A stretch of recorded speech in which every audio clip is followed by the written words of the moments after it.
Hello, welcome to Opening Arguments. This is Thomas. I'm doing this little intro right here because we had some bizarre technical stuff happen that delayed our start a little bit, and I wanted to make sure in the moment that we got right to it to maximize the time we had with our guest, who is just incredible. And so I figured I'd save the intro stuff for when I have all the time in the world. I could take an hour right now. I could introduce this as long as I want. And I probably still wouldn't get to half of it because in a moment we'll be on with Kat Abughazaleh, who is somehow only 26 and has done a million things. She's already had like a very successful media career in that short time and has decided to now run for the House of Representatives out of Illinois' 9th District. But Kat is amazing. She's doing really cool things with her campaign. She was with Media Matters for America, covering Fox News and Tucker Carlson, until she lost that job due to, we'll just say Elon Musk. Maybe we'll be able to talk more about that with her. Then she went solo, acquiring a huge following on TikTok, Twitter, Instagram, later Blue Sky. She's covered the Tucker Carlson of it all, that kind of branch of the right, extremely well. And I think it's really given her good insight into what a lot of people are missing about the right and the far right. But talking about her campaign, it's a real grassroots campaign, and she's also doing really cool stuff with mutual aid groups and local businesses. For example, she had at her campaign launch event, she asked for period product donations rather than an entrance fee, which were then donated to a Chicago nonprofit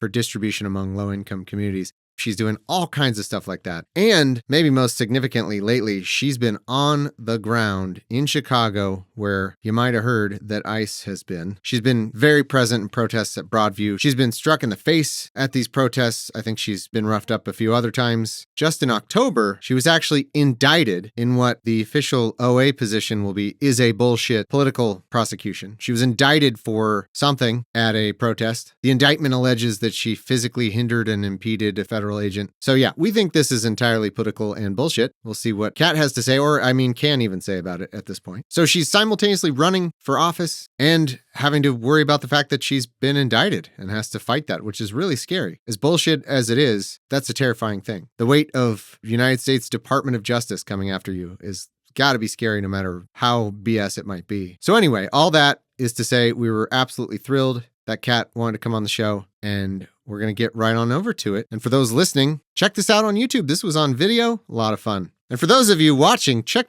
out audio. You don't have to see anything. You can just listen. It's amazing. I'm trying to exactly crisscross the audience.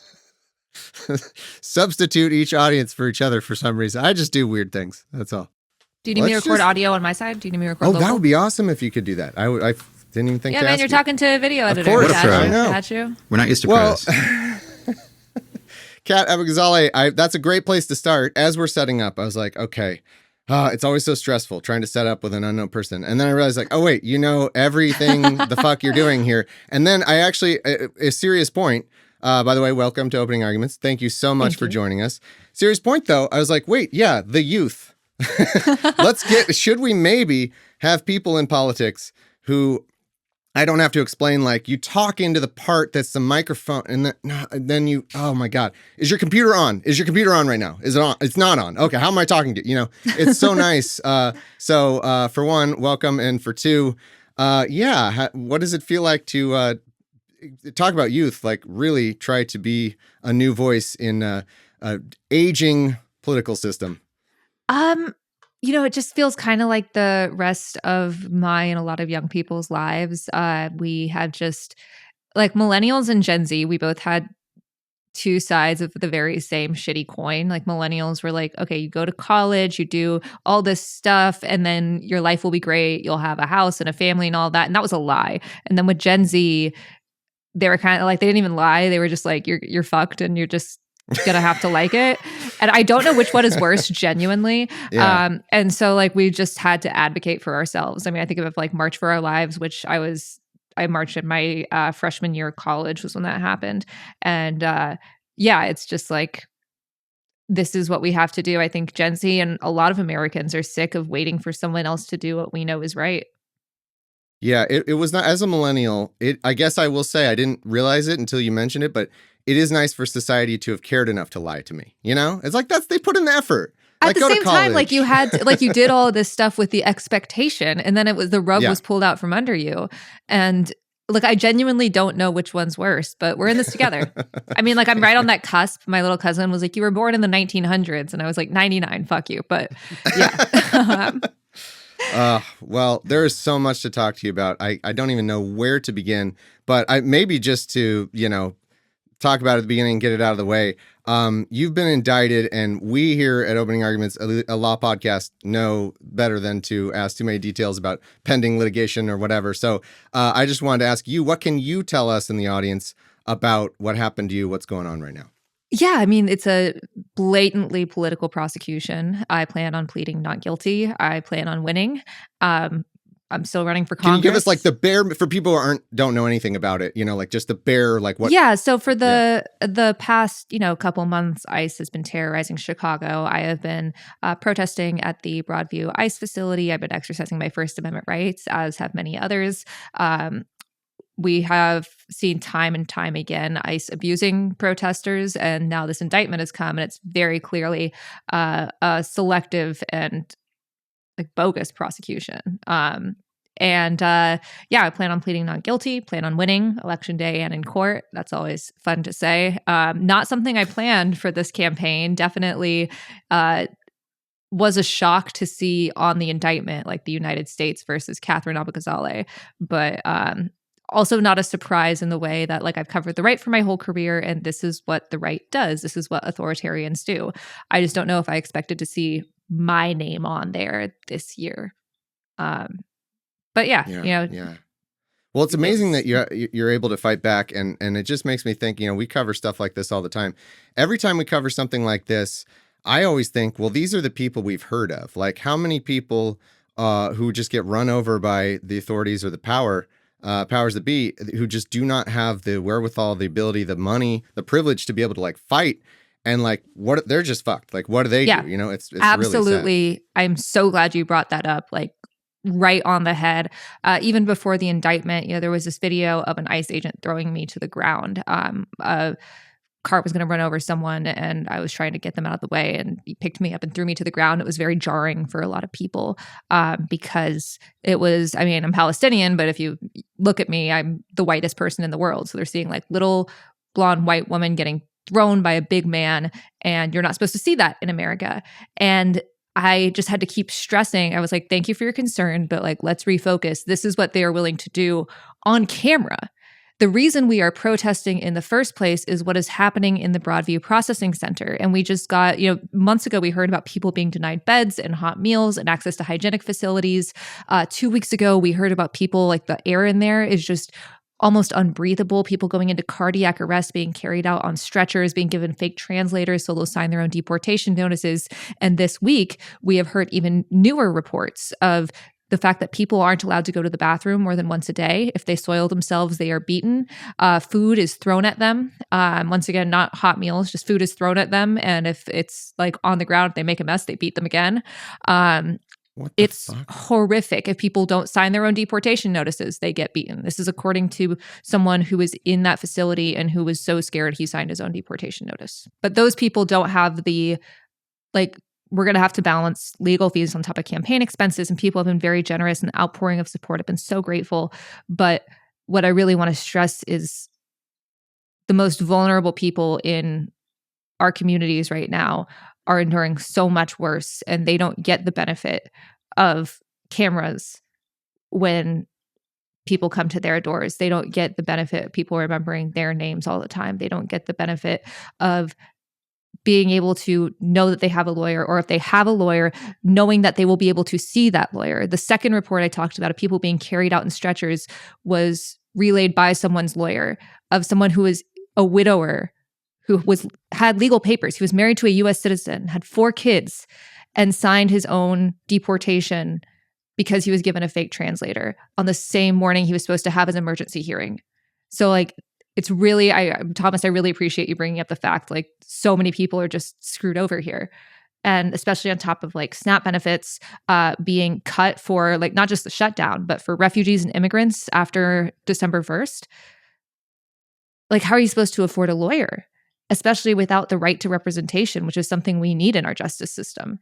And the That's chilling kinda effect just of that. How many people are like, well, I Yes. can't even mess around with this. Yeah. Kat, you've been an important voice on the ground in the middle of all this, what they're calling Operation Midway Blitz, which I think is the largest single sort of operation of its kind since the very unfortunately named Operation Wetback from the 50s. And I think that it is really hard for those of us who don't live in Chicago, and I'm sure even people who do live in Chicago, to get their heads around what ICE is doing to your communities right now. Can you just try to tell us what it looks like on the ground, even beyond Broadview, where I know you've been spending a lot of your time, but just sort of what you're hearing, what it's like out there? Yeah. Someone wrote a really incredible piece yesterday that I think it was called "I Need You to Understand What It's Like in Chicago." And it was like under 1,600 words. And it was just a perfect encapsulation of the fear and anger and defiance right now. I live in Rogers Park, which is a very diverse community with a lot of immigrants. We have had multiple raids come through here every day. Neighbors walk the streets with whistles to patrol for ICE at all hours of the day. When 2 men were snatched up off the corner of where our campaign office is, 400 people came out and we signed up for school watches. We got whistles. We, got involved with Protect RP, which is Protect Rogers Park. And this is happening all over Chicago. In Evanston, which is just a little tiny bit north from Rogers Park, it's a suburb of Chicago. It's where Northwestern is. ICE is doing horrific things to people. They're pointing guns at people for filming. 3 men were 3-day laborers were at a Home Depot, and ICE came and abducted 2 of them. 1 got away, but now 3 families have lost their breadwinner because even the one that got away is too terrified to leave his home, and I don't blame him. A daycare teacher was dragged out of daycare in the morning of school. Like, children watched a man in a full balaclava drag her out and shove her into a car. ICE agents are deploying tear gas in residential neighborhoods. They are ruining people's cars. I know people that are like afraid to do street parking now because they're afraid that ICE is just going to like run into their car. They lie about what they're doing. Months ago, before Midway Blitz, they were sending out texts to people who were following the asylum process and told them that they had a hearing, and then arrested them when they showed up for their hearing, when they were trying to follow the legal process. And I think it's difficult for people who don't live in a place right now that is being occupied by ICE to understand what it's like. But these are not one-off events. Every single day, my phone is flooded with notifications of different areas in Chicago that are just where people are just scared to go outside. Girl Scouts aren't selling cookies. Kids didn't go out trick-or-treating for Halloween. People are scared, but they're also coming together in a way that I haven't seen in my lifetime. I think we've all gotten a lot more isolated over my lifetime, but especially since COVID. And it's not just the patrols, it's delivering groceries, it's checking in on people. This is what we see in authoritarian regimes. I told someone, if you've ever wondered, as many have, what you would have been doing in like 1930s, 1940s Germany, you know now. It's what you're doing right now. I had such a surreal moment when we had a friend visiting from out of the country, and I literally had to tell her, hey, make sure you don't have any anti-Trump things on your phone. And I was like, what the fuck? Like, I said it and then was like, had this like out of body experience of like, that's what I used to hear about as a kid about other, about regimes, about all this horrible stuff. And you'd be like, how could that happen? That's impossible. It makes no sense. I mean, it's just insane. I'm not sure if you're familiar, but Matt is an immigration attorney and works with people like this every single day. And Matt, what are you seeing? And also I wanted to ask, kind of on the topic of the whistles in Chicago and everything they're doing, like how does that work? Because as somebody who's not on the ground there, it just seems like amazing, but also scary and dangerous. And does it really deter them from picking people up? Is it working? Can I jump in on the whistle thing before Matt goes off?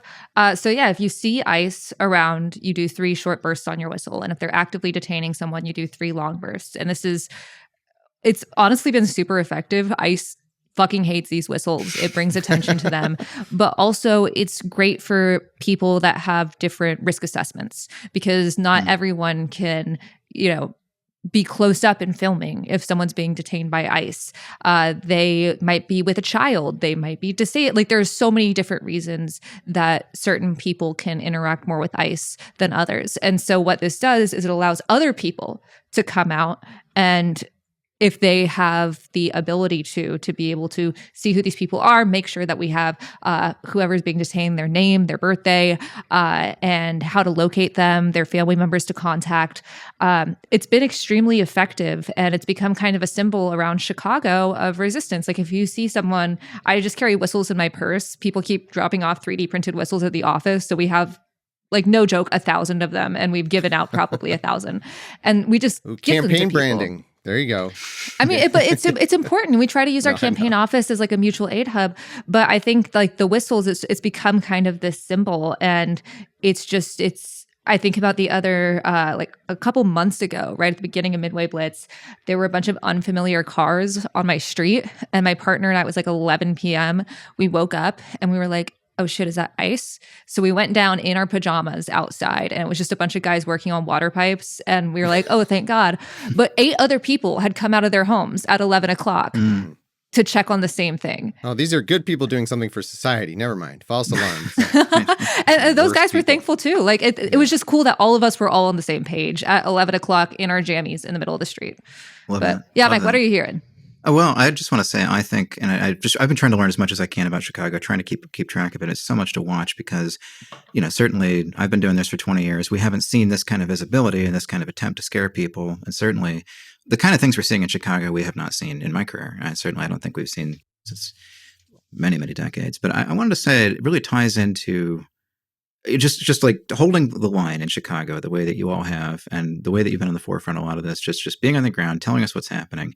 Even coming in here to talk about it, it's so important. But I think it ties right into the very first plank in your campaign platform, which you just mentioned. And I just want to mention on catfillerannoy.com, that's cat with a K, of course. I'm sure we'll be mentioning that a few times today. But number one, right front and center, anti-authoritarianism. I've never seen, even in 2020, 2024, I don't think we've seen somebody exclusively have that be top of the ticket. And I guess I have to say, obviously, having seen ICE in action has to have spurred that on. But how did that become your top campaign issue? It's funny because the campaign issues are actually in alphabetical order, but we made sure our top two issues were A and B, so that way they would be top. So anti-authoritarianism and basic. You're starting to do like the phone book, like AAA authoritarian. So, wait, do you know what a phone book is? Shit. Oh, I don't know. You're so young. Like I said, born in the 90s, baby, 1999. Yeah, so I've spent my career covering the far right. I started my career at Media Matters. My specialty was Tucker Carlson, so I'd watch him every single night, analyze narratives. In 2023, I realized that people get their information through video rather than like reading text. I'm actually not one of those people, but I wanted to reach more, so I started doing video explainers, and they kind of took off. And so a big part of why I'm running is I and my colleagues have been warning Democrats about this exact situation. I mean, I did an hour-long explainer on Project 2025 and white Christian nationalism last October. Like, we told them about January 6th before it happened. We told them about COVID misinformation, where the DEI, CRT, anti-trans panic would lead, and like no one listened. And I got sick of waiting around for someone to listen. And I don't want to be in Congress forever. I want to get in, get fascists out, do some good, and go back to hanging out with my cat and leaving it for people that, I want to keep doing my reporting after that. I don't think that this should be like a lifelong thing. And I didn't want to run for Congress this year, but I'm just so sick of waiting. And we can't fix the House if it's actively on fire. Well, one thing we always would hear is, it doesn't poll well to just be, when you talk about, what things are people concerned about? You try to run on like Trump is an authoritarian, it just doesn't pull well. People want to know about the price of bread. And I wonder, this is something that I think is maybe a generational difference in our politicians, and let me know what you think. But I really feel like a lesson of the past, 10 years, whatever, has been Republicans, Democrats follow where they think the issues are, and Republicans just make fucking issues out of things. They just make it an issue. And I just can't help but wonder if something says, well, people aren't, they're more concerned with the price of it. Well, how about if we all made it a fucking issue that Trump's an authoritarian and this is what's happening? Maybe then they will care. We saw it with immigration. It changed overnight, it's felt like, So what do you think about that possible generational divide there? Yeah, I mean, I think that's definitely part of it. I also think, in Chicago, it's unique because like everyone here has either had a personal run-in or knows someone who has had a personal run-in with ICE. And I can't imagine any of them have been good. But we did a poll, and the top issue, I've never seen this in a House race poll, certainly not a House primary poll. Biggest issue was democracy and then affordability. And I think where Democrats and Democratic leadership and all of us have kind of missed the mark over the last 10 years is you can't just say, well, he's an authoritarian, he's a bad guy. There's more to it than that. Like the affordability crisis is not just because Joe Biden is like a Democrat who spent too much on trans surgeries or whatever Republicans are saying. The affordability crisis is because the bad guy, the authoritarian, and his billionaire buddies have been exploiting all of us. And it's become more obvious now than ever. And so like, that idea of basic existence, which is the idea that everyone should be able to afford housing, groceries, and healthcare with money left over to save and spend, like that our lives are not. We got a communist over here, everybody. Yeah. It's so controversial, I know. Yeah. That like our lives are not just a means of profit for oligarchs is directly tied to anti-authoritarianism. And when you're doing like exactly what you said, Thomas, about constantly moving to where they think the issues are, we have Republicans in my granted, very blue district, but the ones that are Republicans have been like, I don't know if I agree with everything you believe in, but I do think you actually believe it. And so now I'm curious. Now I kind of like want to go to your campaign office. Can we get coffee? And I think that says a lot of where we're at in politics. Like it's not you versus me, it's us versus a very tiny fraction of people that are trying to pit us against each other and exploit every drop of our life force so that way they can have a few extra bucks. And by a few extra bucks, I mean more money than any of us will ever see in our lives. And I think it says a lot about the state of 2025 in our politics that the first two issues, rightfully, the first two issues on your campaign are anti-authoritarianism and basic existence. I just seeing the phrase basic existence is such a perfect encapsulation. It's such a great moral clarity point, right? To just come out and say, so what policies are you putting out that I mean, I don't know how else to put this, but that support basic existence? Yeah. I mean, like the reason that I did it like that, besides alphabetical order, of course, is I'm sick of treating like all of these policies like they're just their own thing. Yeah. Housing, groceries, and healthcare are inherently tied. And they're also more like universal healthcare, protections against price gouging, and building more housing with federal incentives to work with local businesses and actual action against corporate landlords. Those save us money and have better outcomes. The same is true with climate policy and the Green New Deal that generates jobs, that creates a healthier life for us all, and it lowers costs for people on their energy costs. Same with education. Like all of these things feed into each other. And I think too often in American politics, we treat it like, okay, we pass one bill on one thing and we don't have to do anything for 20 years. And that's just, when everything is so awful, you can't be treating things as if they happen in a vacuum, because they don't. Yeah, sure. Yeah.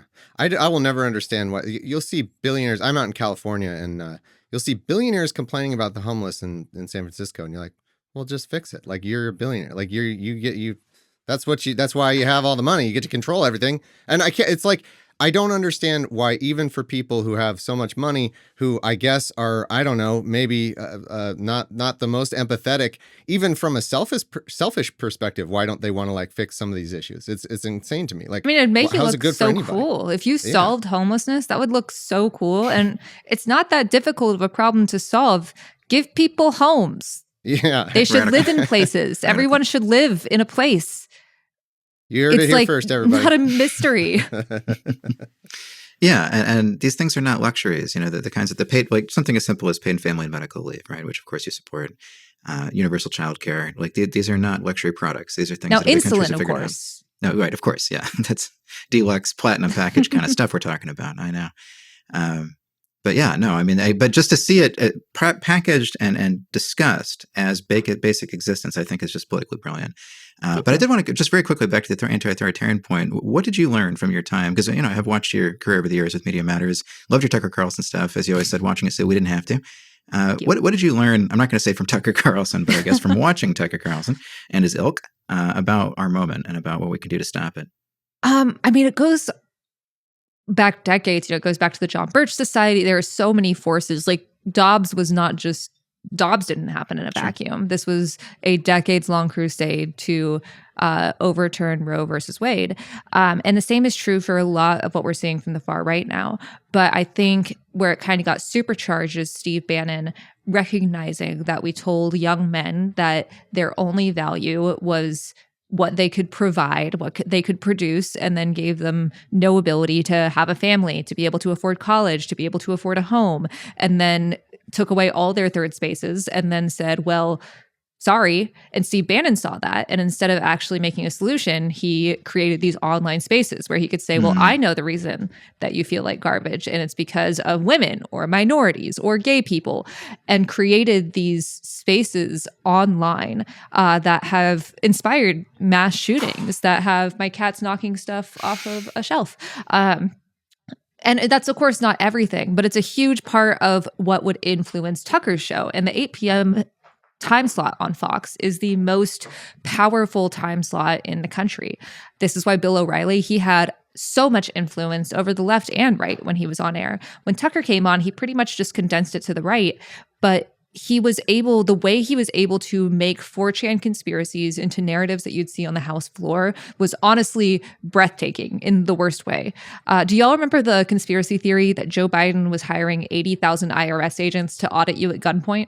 Yeah. Mm-hmm. So that was, I believe it started on some message boards. The idea, for those who don't know, was 80,000 employees were being hired for the IRS over like 20 years because a lot of the IRS workforce was aging out of the workforce. And so they needed to hire some. Very few of those would be actual IRS agents, which are the people that deal with financial crimes, such as like when Al Capone got arrested. But Tucker saw this conspiracy theory, thought it'd be a great thing to hop on because, wow, everyone hates the IRS in America. So he had Matt Gaetz on like a Friday on the second to last block. And they just talked about it for a little bit, being like, why are we buying so many guns for the IRS? Which, once again, was not what was happening. Then on Monday, he brings it up in the third block. Tuesday, Tucker doesn't bring it up at all. Wednesday, it's the entire A block. So now it's become a full story. It's like, we've been researching this. You remember when we were talking about this? We've been talking about this for a long time, but it's been like 4 days. By the next week, it was on the House floor. And when people don't understand conspiracy theories, when they don't understand where this information is coming from, they take bad faith arguments in good faith. The same was true with Kevin McCarthy. Those 15 votes to get him to become Speaker of the House, that wasn't because the Republicans hated him. Some of them did, but it was because Tucker was holding the speakership hostage. He listed demands, getting the January 6 tapes and establishing a Frank Church-style committee led by Thomas Massie, I believe, on COVID, the COVID vaccine. And the most radical parts of that party did not bend until he had agreed to Tucker's terms. And sure enough, that Friday when McCarthy won, Massie came on and thanked Tucker. And a couple months later, Tucker had the January 6 tapes. So when you don't understand right-wing media, or when you don't listen to people who are telling you what is going on in right-wing media, you fundamentally misunderstand the opposition. And that is why I think a lot of Democrats are not taking the Republican Party seriously, or they maybe are taking them too seriously. It's like they're operating from a playbook that's 20 years out of date. Yeah, and I know it's so easy to harp on the media, but what you said about taking these bad faith things in good faith just drives me up the wall, because there is this impulse, especially in old media, to be like, well, I'm going to find a good faith reason for why you believe the thing that you don't even believe for a good faith reason. Right. They're like, I'm going to find the explanation that makes sense of a thing that these people don't want to make sense of, and they're just lying about. And it really gets us into this just no man's land of truth. Like, it's nothing, the way that we think about truth, once we've gotten to the point where the left or not even the left, like the mainstream, is coming up with justifications for conspiracy theories for these other people who are just doing it for either because they're crazy and they believe it, or to exert power. And it's like, we're so twisted by the time you get through all that process, that just most media feels useless. Like, why do they even do the White House press briefings? Why does anyone go to them? What does that do? Like, just somebody tell me what that does. It's just, we know they're going to lie. So it's a bunch of media being like, hey, tell us the next one. And then like, that's that. What does it do? Have you considered that everyone wants to see the press secretary's giant cross necklace? Yeah. It gets and bigger that's and bigger the reason each they go, because it's gorgeous. It's so beautiful. Yeah. Sorry, I guess I didn't form a question, but what you said just resonated. You didn't have to give a question. I think that's the reason. Drives me nuts. Yeah. I did have a question relating to something you said much earlier, which is people really want to feel like their politicians, well, or anybody, just actually believe what they're saying. And it's amazing that it's taken so long. Like, that is the thing that I really think people somehow was true about Trump. Like, people like, and it is true in a way, even though he lies more than anybody's ever lied. Like, when he goes on a racist tangent, you're like, oh, I believe that he believes that. Like, I believe that he hates Mexicans. Like, I believe that. And the left, I guess, I don't know if it's the left or just the way our political machinery works, but it just is certainly in leadership. Like, it's taking forever to get there. And so I wanted to ask you about that, but also just, again, you're so young. Sorry to keep saying it, but I just want to know, and you already have years of work and experience. And I just want to know, like, on a personal level, what's kind of driven you? You seem so driven, and what's kind of driven you? Do you have a superhero origin story or anything? Like, what's given you this energy to take on everything you've taken on over the years? Starting with the latter, I mean, I grew up Republican, not like Christian nationalist, which I'm very grateful for, but I grew up in like a very Reagan Republican household. And around when Trump announced, it's weird because it's like not insidious when you're in it, and then you look back and you're like, oh, I believed some really shitty things. Mm-hmm. And that's why I really default. Just by default. And I really respect my parents for like being older and going through a political transformation, because no one likes admitting they were wrong. And have they? I didn't know that. Yeah, they voted for Hillary and everything. We did not like Trump when he came around. And like right before he announced, I had moved to Tucson, which is much less segregated by income than where I grew up in Dallas. And so I had friends who were like much smarter than me, who couldn't afford to go to college, even with a full ride. And I was like, oh, like maybe Ronald Reagan isn't right about everything. But like, you just kind of need that one puncture to start asking questions. And like, I always say that ignorance, the effects are negative, but its existence is totally value neutral. So I really wanted to devote my life to kind of fighting against that. And also, like, this is so sad. When I was a kid, like, my best friends, besides like my two actual best friends, were like all the books I read, all the characters, and every single character I appreciated and loved and wanted to be friends with was someone that just fought for what they thought was right and didn't compromise on that. And that genuinely shaped everything I wanted to do in my life. Like whether it was Clan of the Cave Bear, Ayla, the main character in there, I thought she was the coolest character I'd ever read. Horrible example, but I read every Tom Clancy book because they were in my dad's library. And I was like, this is America. They're not that good in hindsight. But yeah, I think like the believing in things, it's really sad that kind of is the threshold now of what people want to see, of like, wow, you believe stuff? That's cool. Yeah. You actually think what you're saying. You don't take corporate money. You don't take billionaire money. You don't take Republican funded PAC money. Like, the bar is so unbelievably low now. But I remember there was this like centrist conference last year or earlier this year where they literally said that we need to move away from the dominance of small dollar donors to appeal to the electorate. Yeah. And I was like, motherfucker, that is the electorate. What are you talking about? Wow.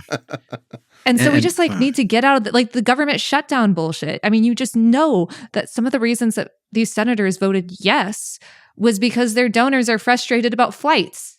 Sure. Yeah, we should talk about that. That is pretty fresh news as of taping here. And can we get more of your thoughts on that? Because I felt profoundly disappointed right away. I haven't, had all the time in the world to digest it. It's just pretty fresh. But what's your impression of the deal that I guess is happening?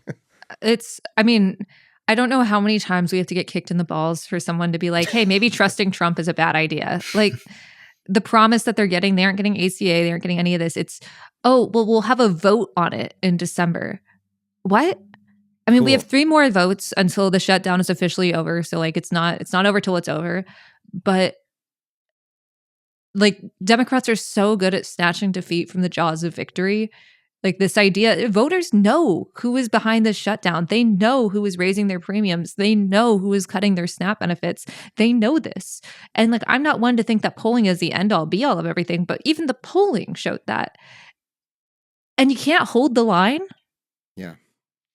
What I don't get is why the change. Like either don't do it. Like if you had a principled position that we can't shut down the government because it affects too many lives. Again, to our point, if you genuinely believe that, and I felt like you genuinely believe that, okay, like I could deal with that. But if you believed in this cause enough to let the government shut down for not just for like a day, for the longest one yet, just the other day it tripped over it. And then now you're like, okay, now that we've gotten absolutely nothing for it, but it's gone on a little long, never mind. It's like what's what all is this the pain point? for? Why did you even do that? Yeah, it's the opposite of, like you say, it is snatching defeat from the jaws of victory. I just don't fucking understand it. It's driving me crazy. What are they doing? Matt, what do you think? I think this goes right to what I understand to be where your campaign comes from. I mean, your first slogan was, what if things didn't have to suck, right? What if we didn't suck? What if we didn't suck? Even better. There we go. That's such a good straight ahead slogan. And I think that, as we all know, the average Democrat is about 3 times your age. And I mean, that's what you're taking on. And we need young, fresh voices that haven't been corrupted by the cynicism and the consultants. I mean, you're not like this, the kind of stuff you're talking about with, what if we try to avoid the small dollar donors? Like that's consultant talk, right? That's not real people talk. That's not how people think. So I'd love to know kind of what I mean, I know that it was Palestine certainly that motivated you as well, but I got the sense that it was the state of the party, and you're disgust at how out of touch they are with what we really need to fight Trump on the ground. And I'd love to hear more about where you're coming from and what inspired you here. Yeah, I mean, like Gaza was definitely part of it, but I think that ties into like where the party is. Like I remember being at the DNC, being credentialed to the DNC, realizing I was the token Palestinian, and then being denied any access. And then them saying that a Palestinian American, an elected Palestinian American Democrat who would have gone on stage and endorsed Kamala Harris, would not be allowed to speak. And it's like, insert any other religion or ethnicity or race there, and people would be horrified. And once again, this is one of those times where the polling showed over and over again that in swing states, showing any empathy towards Gazan civilians would have helped Kamala Harris significantly. I don't think it was the only reason she lost, but I certainly don't think it wasn't part of the reason she lost. And I truly did not plan to run for Congress at all. And then I was like, someone's going to do something. I mean, this is bad enough that someone's going to do something. And then they just sat behind him while he got inaugurated. Like, what are we doing here? This is not a game. People's lives aren't a game. And you know what's happening now? People are being snatched off the streets. A baby was pepper sprayed. A baby. People can't eat. I don't think I'd be able to not kill somebody in that situation. I don't know how people are handling this. This is insane. Have you ever been pepper sprayed? It sucks. No. It's awful. And a baby got pepper sprayed. Anything happening to a kid, I would lose my mind. I don't know how people are containing it. Kids right now are being denied food in detention, in immigration detention. They're being denied food. They're hungry. Children. You say it's not, that reminds me of something. And I didn't used to think this back when, you were fucking 15 and Trump ran the first time or whatever, but they used 17. People used to say, okay, fair enough. People used to say that the left needs a Trump or something sometimes. And it's like, no, I don't want someone who just lies about everything. But lately, the last few years, I have really felt, and I think this is something you're probably uniquely positioned to know so much about after, you've covering Tucker and all the conspiracy theories, is I have felt like, okay, wait, maybe I was slow to this. I think we do need something like what happened on the right. We need something like the Tea Party. We need something like, and in that sense that, not conspiracy theory nonsense, in the sense that, hey, we are tired of the politicians not giving a shit about what we say. And the right, that they had that situation. They had the Mitt Romneys And the people that like they felt like, and I've talked to some of my right wing family about this, who's still right wing. I talk to on occasion when we can when we can handle it. But they felt very fed up with like these people don't really believe what I believe. They thought, you know, MAGA, like and they were right for a while, and now it's like it's taken over. But it's almost like we need that, where it's like there's all kinds of us on the left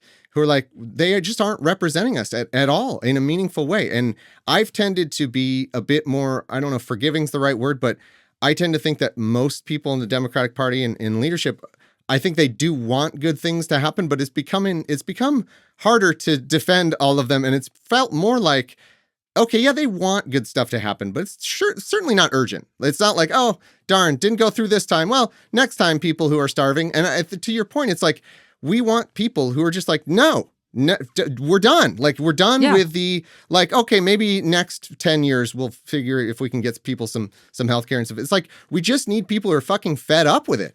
And it's kind of what happened on the right, except it ushered in just absolute insanity. But we need that energy where it's like the people of the party taking back over. And I'm just done with these like empty suit politicians.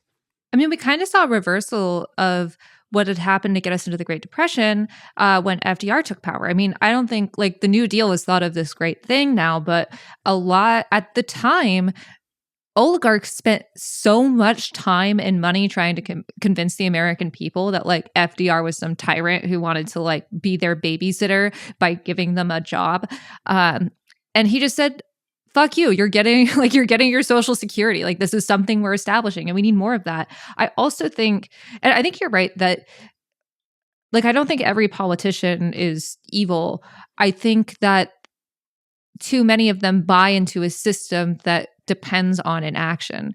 Like the idea of call time, a lot of them are still spending time dialing donors during this shutdown to ask for money for their campaigns because they want to make a difference and they want to do good stuff. But how are they supposed to do that if they have re-election in 2 years? And so it's just like this circle that goes over and over and over.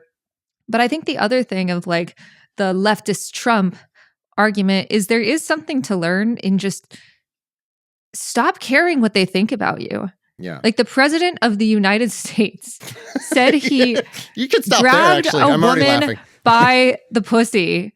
And then he was like, I don't care, fuck you.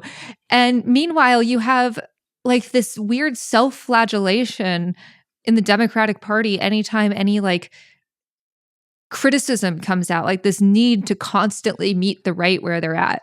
Like there's this picture that's on my public Instagram. Like I haven't deleted it. It is absolutely public of me as a bartender goofing off with my friends. I'm in fishnets. We were just after our shift having a fun time. And the right constantly posts it as like a gotcha. Wait, that's it? I thought there was going to be like, and also there's a problematic thing in it. It's just you. No, I'm just wearing like shorts and fishnets and like a bodysuit. And I look cute because I'm dressed up for my bar shifts, as you know, many women when they bartend do. And they like try to post it as some gotcha. And at no point when it first came out, people were like, "Oh my God, you should delete that." And I was like, "Why? Yeah. Why? Why are we treating this as some scandal? It's literally a picture of me doing like the quintessential working class job, by the way. And second, like I'm not ashamed of something that's the president of the United States has admitted to sexually assaulting women. Like, why are we trying to polish ourselves into the exact same form, thinking that this is some formula for success? If you wear the right pantsuits and you do all this shit over and over again, you don't have anything controversial about yourself. And if you do have some type of diversity, then you have to be talking about it all the time, but also not too much. Because you don't want people to think that's your whole, like, it's just all these things that come together to make every single person like this expectation of a cookie cutter.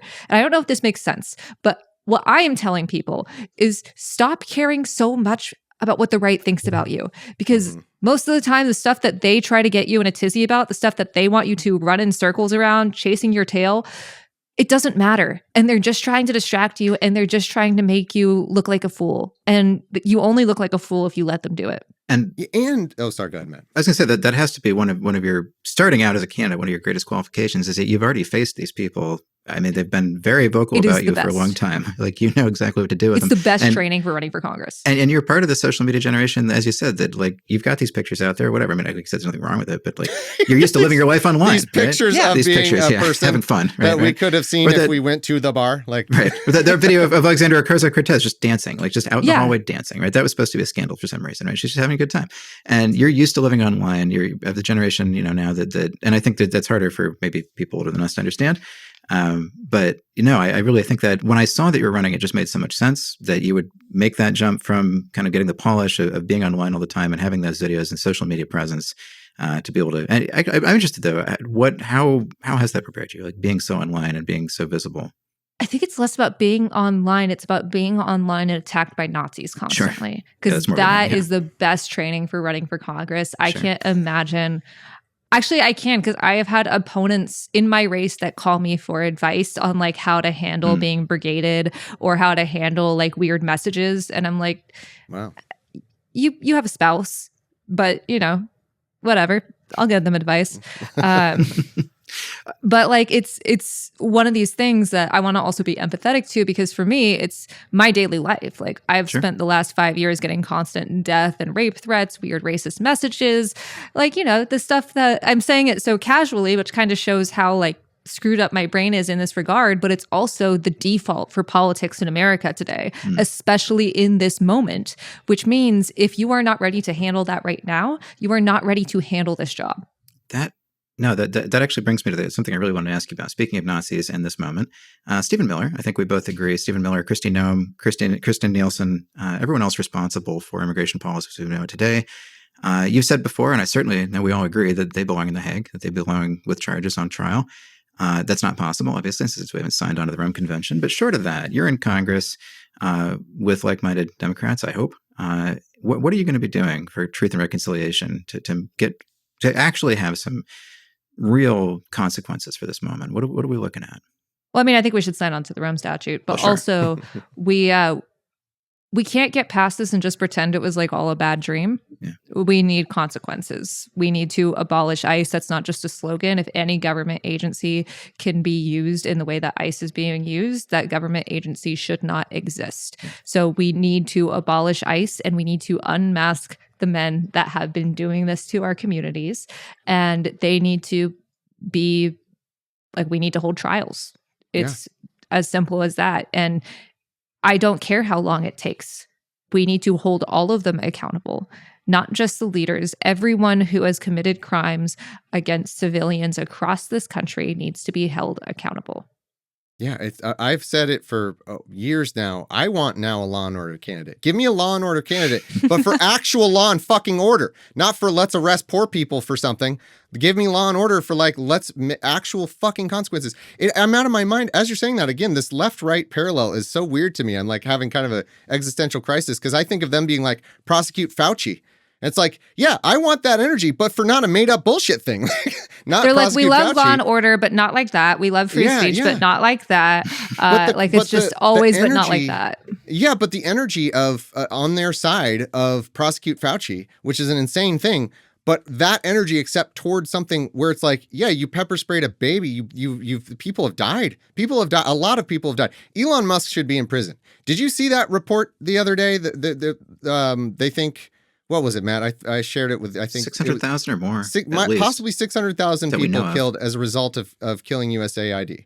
Yeah. Like, and is absolutely horrified, as I know we've all been, about the genocide happening right now that Israel's committing, to see those numbers, to see 600,000 possibly, just as a result of moving some numbers around in a way, just to put it euphemistically. Yeah, like in a way that like they don't care about at all. Elon Musk doesn't care about. Republicans don't care, but they don't even get any benefit from. They're not going to get money back in taxes. It was all done as a jack-off exercise for a piece of shit tech bro. And there's going to be no consequences. It's like, fucking prosecute these people, you know? Yeah. And I love to hear that energy of actual consequences, actual, truth and reconciliation, as Matt said.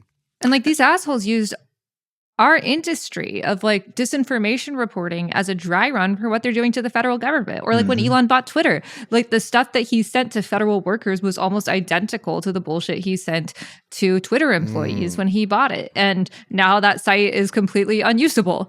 It's like there were so many warning signs.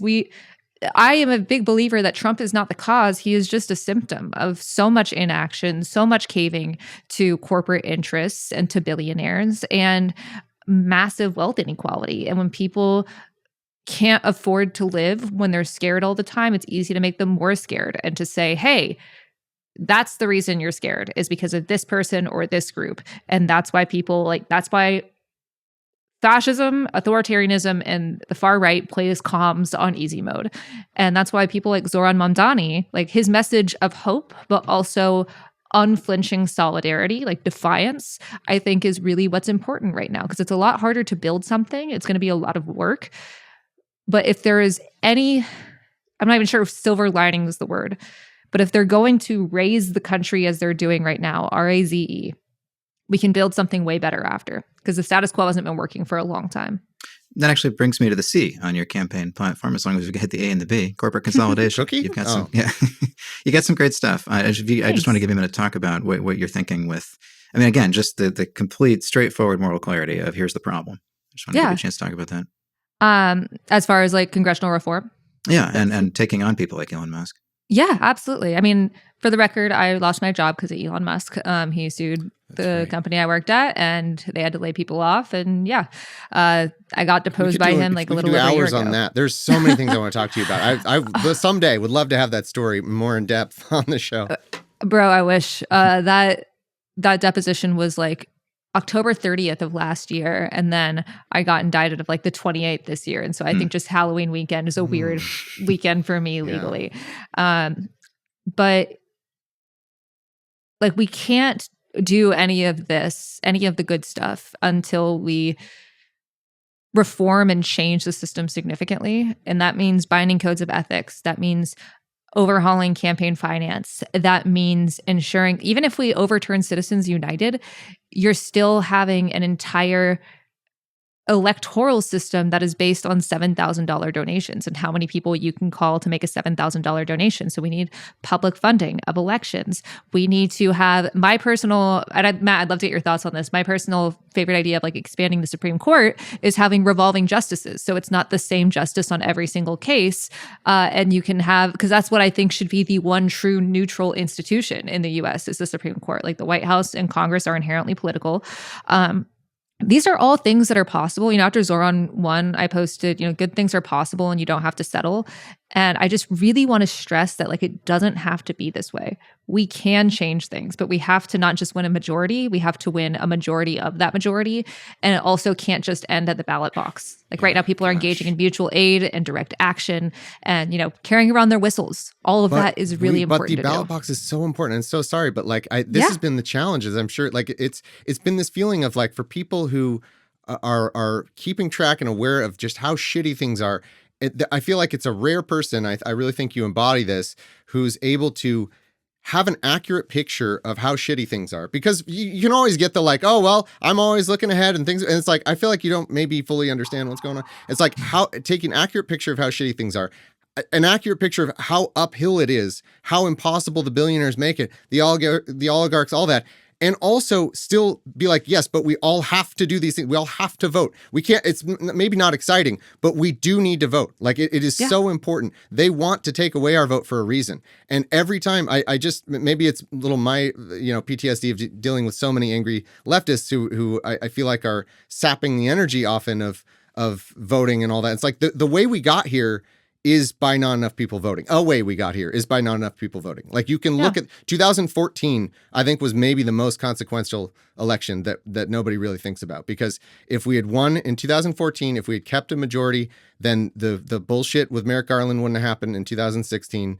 And there would have been no motivation in terms of that for people to vote for Trump to get that justice, like just Yeah. that snowballed. And votes was it, and it's not that many votes. Like it really is important that people still have the energy to vote, not out of some naive like, oh, it's going to be great, where it's going to fix the world tomorrow, but just it is so necessary. And I really hope that people, and I so appreciate what you're doing in this positive, and Zoran too, like he's always smiling in a way that is so charming, not a naive hope about the system, but an informed resolution that we all still need to do this thing that feels really pointless right now. Someone told me they liked what I said because it was practical idealism. And I love that. That's great. I don't want, if you don't have hope in anything, then what's the point? What's the point? Are you mad about stuff? Then you still have hope. Are you sad about stuff? Then you still have hope because you're thinking, well, there is a different way to do this. And it's not just electoralism isn't the only way out of this. Like I said, like a big part of my campaign is using our resources to materially improve lives right now. So that way, if we can set this as the rule and not the exception, every election will be a net benefit to the community. And we all need to do that right now. Like we need to engage in direct action and mutual aid and supporting each other in, boycotting institutions that are exploiting their workers, don't cross picket lines. Like all of that is just as important. And I think one thing the Democratic Party is really good at is exclusively blaming the voters and not always the candidates. But like the only way we're getting out of this is together. And I just really want to stress that to people. Yeah. So I did want to ask, we're here to talk about you, but I have to shout out your partner, Ben Collins, I think one of the heroes of recent times. And I just want to ask you what you think it means that and again, I spend a lot of time online, but for a lot of us, that the power couple of 2025 is one of the leading voices, young voices of the Democratic Party, and the CEO of the most trusted news source in America, The Onion. Tim Onion? Tim Onion. And I think it shows some deep corruption in our system, the super rich comedy CEO. He has so many Lamborghinis. It pays onion bucks. So good. The onion bucks, we're rolling in onion bucks. And the sitting congresswoman from Chicago, me. No, but I think like the reason that Ben and I are both in this position is just because we got sick of waiting around for someone to do something. Yeah. And that's what I just keep stressing to people is like, if you see a change that you were able to make, do it. There are so many things that we don't do just because we're waiting for permission, and you don't need permission. This is such a stupid example, but I was at the airport like a month ago, and there was the longest TSA line I've ever seen. And then there was a second completely empty line. And just for fun, I went into the second completely empty line just to see what would happen. And it turns out that it was a fully functioning line that no one was using and no one entered because everyone was in the super long line. And I was like talking to the agent. I was like, why didn't you like flag anyone? And he was just said, I wanted to see when someone would come. So, I was which gonna honestly, say, usually they do that. Hilarious bit I like that just made his colleague's life so much worse because she's just dealing with all these people coming in while he's doing nothing. But go into the empty line. Like, what's the worst thing that happens? You have to go back and go into the other line if it's closed off. Like, now the consequences are getting more dire, but for the most part in life, the worst consequences for your action are being held in jail forever or dying, losing your life. Most decisions you make on a daily basis will not result in either of those. But you can make a lot of decisions on a daily basis that improve your life and the people around you. But you have to actually make them. And it can be scary sometimes, but it's worth it. And when you do it once, it's easier to do it the next time and the next time and the next time.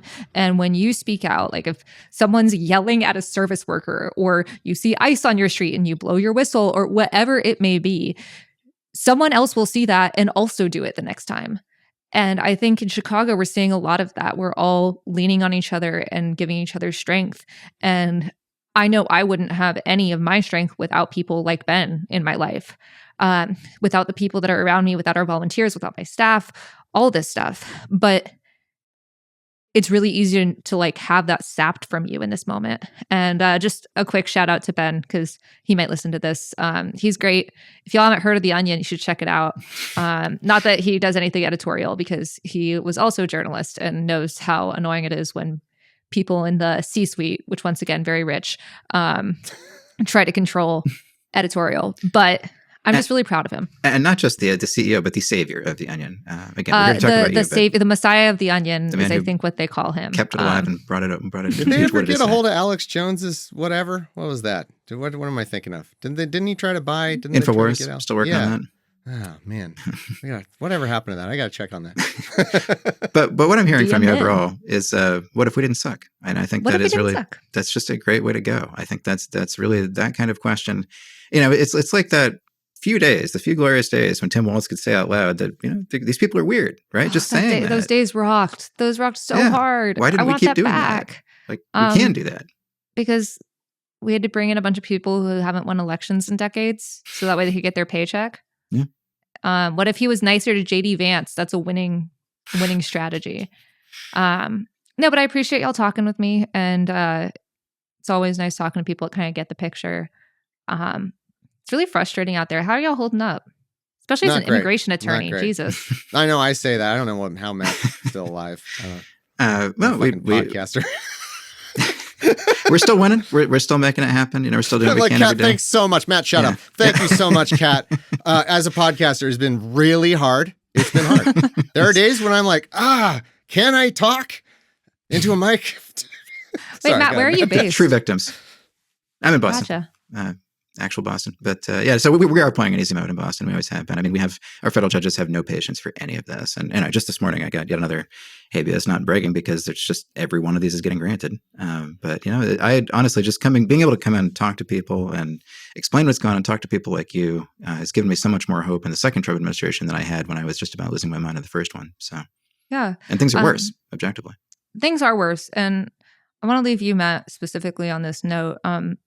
I'm really glad to hear that because the most racist bar I've ever been into was a Boston sports bar in DC, where the only two people in that bar on a Saturday afternoon were these two white dudes that worked for Tucker Carlson's old producer because I could hear them because they were talking really loud, but they were too dumb to notice me and Ben. And they were talking about starting an all-white Catholic school. Oh. So I'm glad that judges in Boston are not those guys. No, I would not go to a Boston-themed bar anywhere else but in my hometown. Because that's who you're going to meet. Well, Kat, tell people what they can do, where they can go. Right. Calls to action.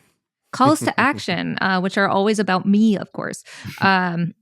No, but seriously, do something nice for the people around you. And if you want to support my campaign, you can go to catforillinois.com, cat with a K. If you want to volunteer, you can do so from anywhere in the country at discord.gg/catforillinois, cat with a K again. And if you live in the 9th District of Illinois, make sure to register to vote. Feel free to drop by the campaign office. And if you know someone who lives in the 9th District of Illinois, which is like uptown Chicago, up to Evanston, then west to Skokie, all the way to Crystal Lake, tell them to register to vote and to check us out.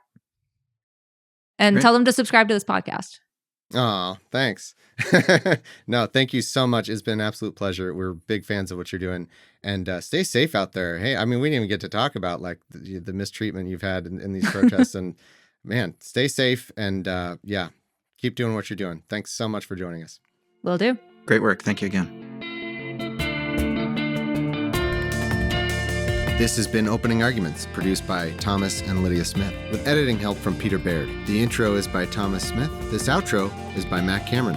Support the show at patreon.com/law. Contact us through Patreon or openarguments@gmail.com. Make sure to follow our Blue Sky @openargs. But most of all, please share the show.